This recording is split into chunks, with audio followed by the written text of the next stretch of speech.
Hi friends, welcome to my channel. నేను మీ శ్రీకృష్ణ వేముల. వేసవి కాలంలో మూవీ లవర్స్ను అలరించేందుకు ప్రతి వారం కొన్ని సినిమాలు బాక్సాఫీస్ వద్ద విడుదలవుతున్న సంగతి తెలిసిందే.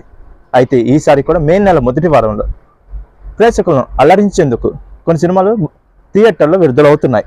ఆ సినిమాలు ఏంటో ఒకసారి మనం తెలుసుకుందాం. మొదటిగా hit the third case. Sailesh Kolanu దర్శకత్వంలో నాని, శ్రీనిధి హీరోయిన్గా నటించిన సినిమానే హిట్ ది థార్ కేస్. ఈ సినిమాలో అర్జున్ సర్కార్గా నాని నటించాడు.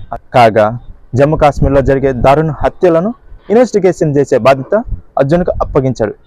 అయితే ఈ కేసును ఇన్వెస్టిగేషన్ చేసే సమయంలో హీరో ఎలాంటి సమస్యలు ఎదుర్కొంటారు, తో పాటు సీరియల్ కిల్లర్స్ని అర్జున్ పట్టుకున్నారా లేదా అనేదే ఈ సినిమా కథ. ఈ సినిమా మే 1వ తారీఖు విడుదలవుతున్నది.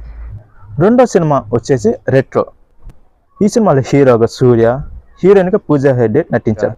పార్వెల్ అలియాస్ పర్రి అనే గ్యాంగ్స్టర్ పాత్రను సూర్య పోషించగా తను ప్రేమించిన అమ్మాయికి ఇచ్చిన మాట కోసం హీరో హింసకు దూరంగా ఉంటాడు. కానీ కొన్ని అనుకోని పరిస్థితుల కారణంగా మళ్ళీ హీరో హింస బాట పట్టాల్సి వస్తుంది. అందుకు కారణాలు ఏంటి, అలాగే హీరోయిన్కి ఇచ్చిన మాటను హీరో నిలబెట్టుకుంటారా లేదా అనేది ఈ సినిమా యొక్క కథ. కాగా ఈ సినిమా కూడా మే 1వ తారీఖు ప్రేక్షకుల ముందుకు రానున్నది. మూడో సినిమా రైడ్ 2. ఈ సినిమాలో నిజాయితీ గల ఐఆర్ఎస్ అధికారి ఆమీ పట్నాయకర్గా అజయ్ దేవగన్ నటించాడు.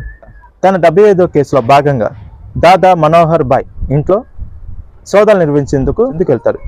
అయితే హీరో ఆ నల్లధనాన్ని ఎలా వెతికి తీశారు, ఈ క్రమంలో ఎలాంటి సవాలు ఎదుర్కొన్నారు అనేదే ఈ సినిమా యొక్క కథ. ఈ సినిమా కూడా మే 1వ తారీఖు ప్రేక్షకులను అలరించేందుకు సిద్ధమైంది. అదే రోజు భూతాని సినిమా విడుదలవుతున్నది.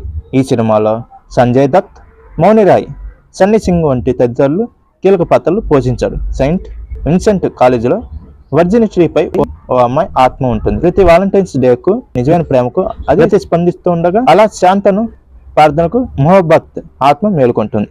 మరి ఆ ఆత్మ మేలుకున్న తర్వాత శాంతను జీవితం ఎలా మారింది, అతడికి ఎదురైన ఇబ్బందులు ఏంటనేది ఈ సినిమా యొక్క కథ. కాగా దీంతో పాటు ఈటీవీ విన్లో మొత్తయ్య కూడా మే 1వ తారీఖు వస్తున్నది.